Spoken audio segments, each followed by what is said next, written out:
It is finally Frieren Friday. Easily one of my favorite days of the week because we have our precious Frieren on screen. Now, before I get into talking about the latest episode that aired today, I want to talk about this PV trailer that came out about an hour to two before the episode officially aired. And oh my goodness, this little PV trailer for the upcoming episode looks absolutely gorgeous. Like, I think anyone that is taking a look at just these frames here, we are definitely going to be in for quite the treat for art and animation for Frieren, because with the conclusion of this episode, like, the latest episode, this individual, this character that's going to be basically the test giver, is a pacifist, apparently. But when you take a look at this PV trailer that was released today before the episode aired, that is apparently the next exam, the second exam. They literally titled this First Class Mage Exam, Second Exam. And when you see stuff like this going on and all that, like some crazy stuff, I don't necessarily think that this is going to be a test that really is for pacifists or people that are passive in general, because it's like, for her to even say this, I feel like this is ironic. I don't know. I feel like this is kind of, a pretty scary just start to potentially what the second exam is going to be about. Now, what I want to talk about before I dive into the latest episode is that this PV trailer really has me hyped, because, if there is one thing I've absolutely loved about these latest episodes, like the arc we're currently in, is like these characters, these side support characters that have been getting introduced. Like Dinkin, as I talked about for the past few episode reviews now, I love his character, and I'm so happy to see him staying present within the story. He is here, he is going to be participating, and, I want to talk about what this next exam is potentially going to be about. Like, looking at just, like, this brief animation sequence, okay? Like, you can see the mages are fighting some form of like gargoyle-ish, like stone golem creatures. So I'm assuming this test is necessarily, all the mages got to work together, or a good portion of them got to work together to probably get through some form of test or dungeon. I'm assuming a dungeon. Like, when you look at like the visuals of what this entire, sequence is doing, it showcases like something inside of like a dungeon for the most part when the fighting is taking place. So I'm assuming they're like going down into a dark dungeon inhabited by a bunch of monsters, and they gotta work together to be able to take down whatever is inside of this. The question is this like a dungeon that was established and made by the test giver, aka this individual here, or is it something that needs to actually be destroyed because, it is a threat to humanity? There's a lot of questions I have, but like I said, this trailer literally gets me amped up. Like, next week really cannot come soon enough for this trailer of Frieren, or the new episode of Frieren. But okay, with that said, let's get into this episode. So episode 22 of Frieren Beyond Journey's End is a very slow pace, comfy episode, and I feel like the reason why this episode feels like that, it's probably the last time we're going to get this feeling, probably for a good long while. Maybe this is the last time we get it for the entirety of Frieren Season 1, because, FYI, just to point this out here, this is episode 22, and I believe Frieren's going to have like 26, 27 episodes, so we're only a few weeks away, so to speak, from the conclusion of Season 1.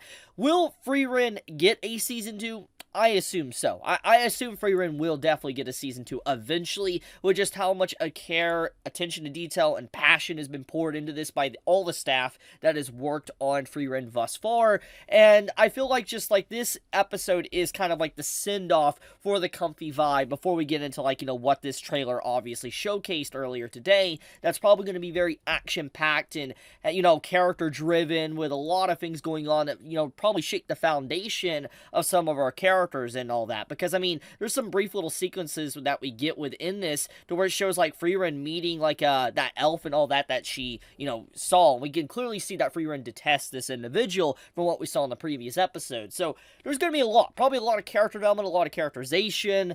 I honestly cannot wait. So the theme of this episode, I'm taking it in stride, and I'm happy that we got something like this, because I feel like this was a nice character bonding episode to establish these characters and how they interact outside of, let's say, an exam. Because, let's be fair here, all these characters that we have met throughout this episode, or we met in the past few episodes we see in this episode, we met them thanks to a exam that pitted them all against each other to try to pass where a lot of people potentially lost their lives. So when you factor in like what we got here and all that with this episode, it shows how the relationships would be outside of combat, outside of life or death situations, and we get to see characters that, are kind of obvious, like we expect them to be kind of bloodthirsty, like this character here. But I gotta be honest here, I really like these two's relationship. Like, I don't know what it is, but something about this dysfunctional, like, relationship between these two characters, I kind of dig it. Like, I'm gonna be blunt here. I like these two characters a lot, and I gotta ship it. Like, I know ships aren't important or anything, but like, I'm not gonna lie, I ship these two. Like, for some reason, it feels like it just works because she's like this goth girl that came out of nowhere, and you have like this character, Glasses Boy, that just completely doesn't want to do anything or have anything to do with her. He's like on that Sigma grind set, and he's just like, nah, I don't want nothing to do with you. I don't like you or whatever. And he just tries to like walk off and leave, but she keeps following him because she's just interested on how he is, and she wants to get to know him more for she can get his magic, etc. I know, I like these two. I really like these characters quite a bit.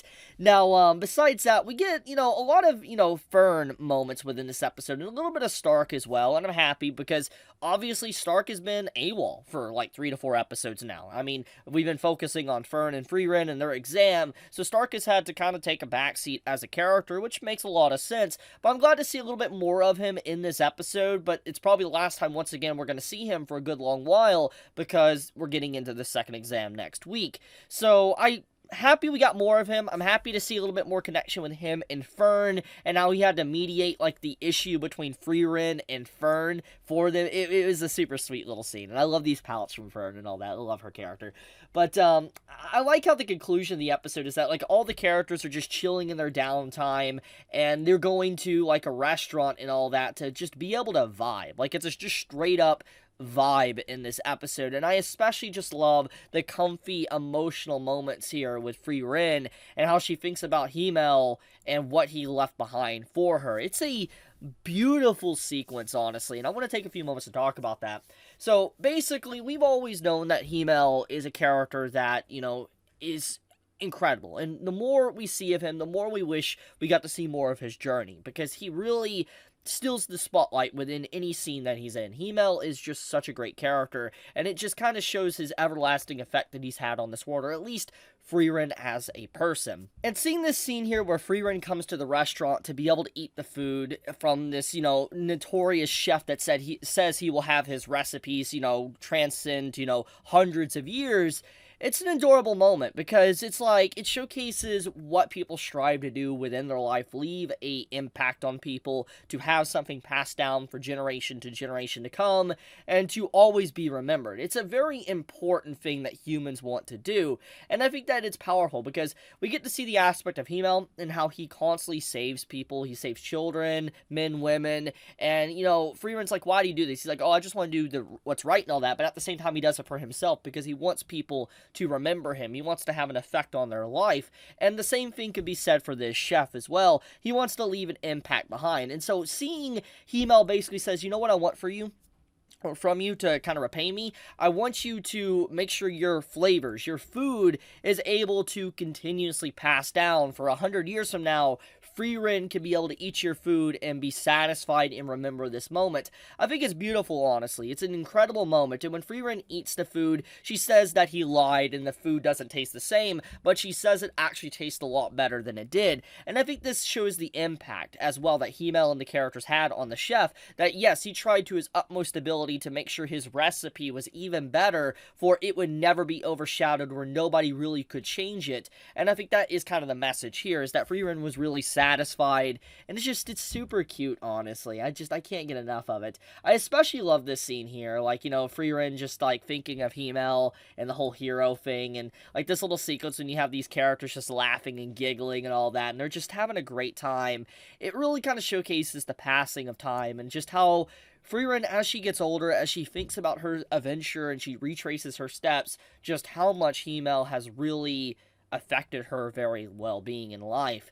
it's so sad, honestly. It makes me bittersweet and sad knowing that Himel is gone. And, Frieren's never going to be able to talk to him and convey her feelings now, because those feelings will just be up in the air because he is long since gone. He is dead. So it's sad that she can never say, like, I love you back or anything like that. But I think that is kind of the big point of the show. The main message here is to cherish the things you have before you lose them, but always try to create memories of people where you're able to remember them throughout the years when maybe those times are long gone. Just really good. I love this episode of Frieren. It's beautiful, and it's makes a lot of sense why this series continuously trends and just makes records, smashes records, and people continuously talk about it because it is just that good of an anime. But I'll leave it at that. Tell me your thoughts in the comments below. If you enjoy my content, please subscribe. It does help me out a lot. And with that, be safe, stay healthy. Chibi out.